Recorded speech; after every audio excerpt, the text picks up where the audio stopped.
Hello everyone, welcome to teaching online. इस video में हम chemistry chapter the structure of an atom को करेंगे कंटिन्यू।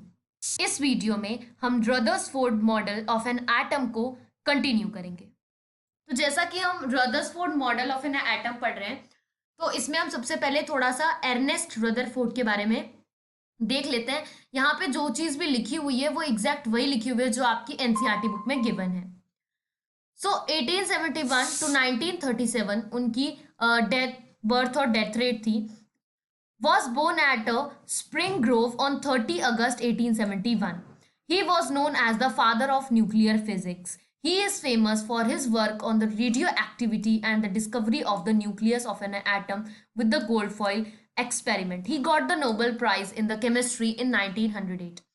यहाँ पे आपको सबसे पहले याद रखना है उनकी बर्थ डेट, सबसे इंपॉर्टेंट। फिर उसके बाद आपको याद रखना कि who is the father of the nuclear physics, ये सेकंड चीज। फिर उसके बाद आपको याद रखना है कि उनको नोबेल प्राइज किस लिए मिला था। बहुत सारे बच्चे ये लिख देंगे कि प्रोटॉन्स की डिस्कवरी के लिए, बिल्कुल भी नहीं।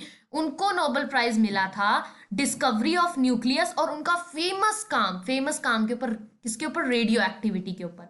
उनको जो है उनको नोबेल प्राइज मिला था। उनको प्रोटॉन्स की डिस्कवरी के लिए नोबेल प्राइज नहीं मिला था। ओके, और उनको नोबेल प्राइज कब मिला था।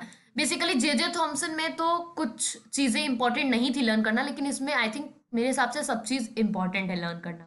और आप पॉइंट्स में लर्न कर लो। ये फर्स्ट यहाँ पे father of nuclear physics, second, और उनको रेडियो एक्टिविटी और डिस्कवरी ऑफ न्यूक्लियस के लिए नोबेल प्राइज मिला था 1908 में। ओके, अब देखते हैं इनका एक्सपेरिमेंट क्या था। So, Ernest Rutherford was interested in knowing how the electrons are arranged within an atom. तो रदरफोर्ड को क्या जरूरत आ पड़ी कि वो एक न्यू एक्सपेरिमेंट करें और फालतू में जो है एक्स्ट्रा सिलेबस बढ़ाएं। तो उनको ये जानना था कि इलेक्ट्रॉन्स कैसे अरेंज हैं एटम के अंदर। उनको थोड़ा सा ठीक नहीं लगा जे थॉमसन का मॉडल, तो उनको अपने आप से जानना था कि इलेक्ट्रॉन्स कैसे एंगेज्ड है, कैसे अरेंज्ड है एटम के अंदर। तो Rutherford design an experiment for this, इसीलिए रदरफोर्ड ने इसके लिए एक एक्सपेरिमेंट डिजाइन किया खुद से। इसके अंदर आपको उन्होंने जो सबसे इंपॉर्टेंट चीज ली थी वो ली थी अल्फा पार्टिकल्स। अल्फा पार्टिकल्स उन्होंने लिए थे और थिन गोल्ड फॉइल।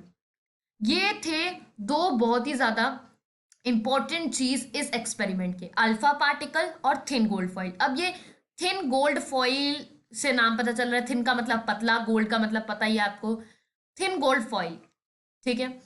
और अल्फा पार्टिकल, अभी अल्फा पार्टिकल क्या है वो अभी हम देखते हैं।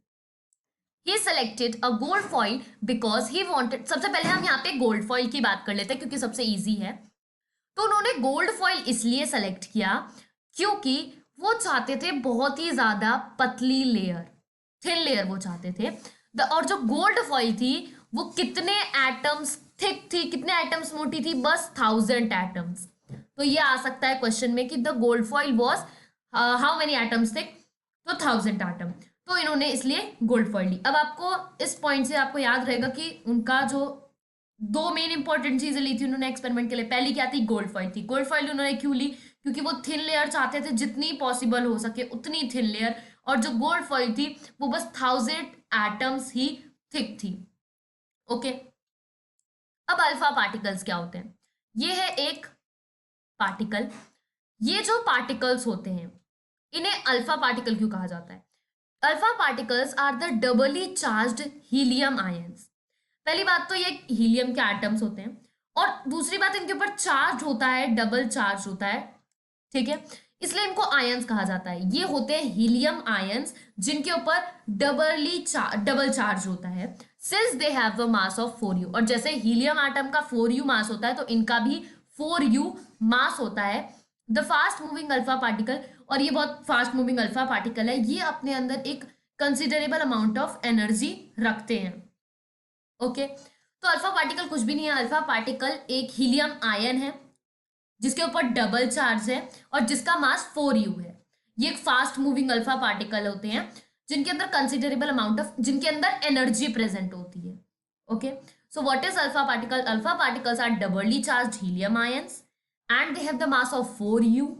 These are the fast moving alpha particle having a considerable amount of energy. आप लिख सकते हो have a energy. It was accepted that alpha particle would be deflected by subatomic particles in the gold atoms. Since the alpha particles were much heavier than the protons, he did not accept to see the large deflection. ये accept किया गया था, accept मतलब किया गया नहीं था, Rutherford ने ऐसा एक्सेप्ट किया था कि जो अल्फा पार्टिकल हैं वो सब एटॉमिक पार्टिकल से डिफ्लेक्ट हो जाएंगे जो गोल्ड के एटम्स हैं। अब यहाँ पे है बात समझने वाली, ये है हमारा एटम। जे थॉमसन के मॉडल के हिसाब से हर जगह प्रोटॉन प्रेजेंट है, मतलब एटम के अंदर एक कोना भी ऐसा नहीं है जो कि है खाली, ठीक है, हर जगह प्रोटॉन प्रेजेंट है। और जहां प्रोटॉन प्रेजेंट नहीं है वहां क्या प्रेजेंट है, वहां पे इलेक्ट्रॉन प्रेजेंट है। तो अब जैसे ही कोई चार्ज पार्टिकल आता है, ये गोल्ड की फॉइल, इसके अंदर है एक एटम, और एटम के अंदर क्या है वो जे थॉमसन ने बता दिया था। और जे थॉमसन ने जो प्रोटॉन और इलेक्ट्रॉन बताए थे उसको हम सब एटॉमिक पार्टिकल्स कह रहे हैं, जो कि किसके अंदर है, गोल्ड के एटम्स के अंदर है। तो अब रदरफोर्ड का ये कहना था कि अगर मेरा कोई अल्फा पार्टिकल आता है तो इसके अंदर हर जगह चार्ज है, कहीं पे भी थोड़ा सा भी कोना ऐसा खाली नहीं है। अगर खाली होता है तो उनका ये अल्फा पार्टिकल सीधा चला जाता, ठीक है। तो उन्होंने सोचा कि मेरा कोई भी अल्फा पार्टिकल इससे स्ट्रेट इसको क्रॉस नहीं करेगा गोल्ड के फॉइल को, ठीक है, डिफ्लेक्ट होके वापस आएगा, ओके, क्योंकि हर जगह कुछ ना कुछ प्रेजेंट है। अगर स्पेस होती तो उनका अल्फा पार्टिकल सीधा जाएगा, और उन्होंने बिल्कुल भी ऐसा एक्सेप्ट नहीं किया था जे थॉमसन के मॉडल के हिसाब से। It was accepted that alpha particle would be deflected by the sub atomic particles in the gold atom. इस लाइन का मतलब क्लियर हो गया। Since the alpha particles were much heavier than the protons, he did not accept to see the large deflection. अब जैसा कि जो alpha particle है वो ज्यादा हैवियर है किससे, प्रोटॉन से, तो उनको इतनी ज्यादा डिफ्लेक्शन एक्सेप्ट नहीं थी, ओके। अल्फा पार्टिकल ज्यादा हैवियर थे प्रोटॉन से, तो इसका मतलब अल्फा पार्टिकल क्या हो जाएगा, डिफ्लेक्ट होके वापस आ जाएगा। लेकिन it did not expect to see large deflection, लेकिन उन्होंने ने सोचा था कि इतना, मतलब he did not expect to see the large deflection, इतना ज्यादा डिफ्लेक्शन आएगा, उन्होंने ऐसा नहीं सोचा था। इस वीडियो में हमने देखा कि रदरफोर्ड के बारे में पूरा उनका बायोडेटा, और हमने ये भी देखा कि रदरफोर्ड ने अपने एक्सपेरिमेंट के लिए, उन्होंने ये एक्सपेरिमेंट क्यों करना चाहते थे, क्योंकि वो जानना चाहते थे कि इलेक्ट्रॉन्स कैसे अरेंज्ड हैं। साथ में वो ये भी उन्होंने क्या क्या अपने एक्सपेरिमेंट के लिए चीजें ली थी, अल्फा पार्टिकल और गोल्ड फॉइल, ये बहुत ही इंपॉर्टेंट है, और गोल्ड फॉइल उन्होंने क्यों ली थी ये हमने इस वीडियो में देखा। अब हम नेक्स्ट वीडियो में देखेंगे उनका एक्सपेरिमेंट क्या था और साथ में ऑब्जर्वेशन क्या निकला। तो इस वीडियो के लिए इतना ही। Thank you very much.